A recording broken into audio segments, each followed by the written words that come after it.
ஐஸ்வர்யா, நம்ம ஐஸ்வர்யாக்கு மதுரை ரொம்ப புடிச்சு போயிடுச்சு போல இருக்கு. ஆமா, ரொம்பவே பிடிச்சு போச்சு. எங்களுக்கு நீங்க போனதுக்கு அப்புறம் தலை போற காரியம் ஒண்ணு இருக்கு. அத முடிக்கிற வரைக்கும் எங்களுக்கு தூக்கமே கிடையாது. நீங்க நல்லபடியா போயிட்டு வாங்க, போங்க. என்ன இவன் கூட நினைச்சா கூட என்னென்னமோ பண்ணுது.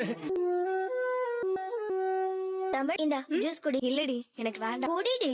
தமிழ், நான் உன்னை கேட்டா உண்மையை சொல்லுவியா? என்ன? கிளாஸ் நடந்துட்டு இருக்கும் போது நீ எதுக்கு சிரிச்ச? ஐயோ, அதை விட அதெல்லாம் விட முடியாது. நீ ஏதோ ஒண்ணு நினைச்சுதான் சிரிச்சிட்டு இருந்திருக்க. அப்படி என்ன நினைச்ச சொல்லு. ஜெனி, சேது அண்ணனை நினைச்சுதானே சிரிச்ச? சொல்லு தமிழ். ஆமா, அவரை நினைச்சுதான் சிரிச்சேன். அப்போ நன்மை கொடுத்து வச்சிருக்கீங்க. பாக்க எவ்வளவு அழகா இருக்க தெரியுமா? இந்த ஊர்ல ஒரு பேர் அழகுல மட்டும் நீ வசதி இல்ல, தைரியத்துல நீ ஒரு சான்ஸே ராணி. உன்கிட்ட இருக்கிற தைரியம், உன் பேச்சுல இருக்கிற தோரணையும் தான் எனக்கு உன்கிட்ட ரொம்ப பிடிச்சது. இந்த மாதிரி ஒரு முறை பொண்ணு கிடைக்கிறதுக்கெல்லாம் நான் கொடுத்து வச்சிருக்கணும். பயப்படாத தாமரை, முத கிட்ட வா. என்ன மாமா பண்றீங்க? இன்னும் 2 நாள் உங்களுக்கு கல்யாணம் பண்ணிக்க போற பொண்ணை பத்தி கொஞ்சம் நினைச்சு பாருங்க மாமா. ஓ தாமரை, இந்த நேரத்துல அவளை எதுக்கு ஞாபகப்படுத்த? நல்ல மூட்ல இருக்கும் போது அவளை போய் ஞாபகப்படியா தெரிஞ்சது. தாமரை, இப்பதான் உன்னை நினைச்சு எனக்கு பெருமையா இருக்கு. என்ன ஒரு மாஸ்டர் பிளான், என்ன ஒரு திட்டம். ஐயோ, மொத்தத்துல நாளைக்கு நடக்க போற கல்யாணம்.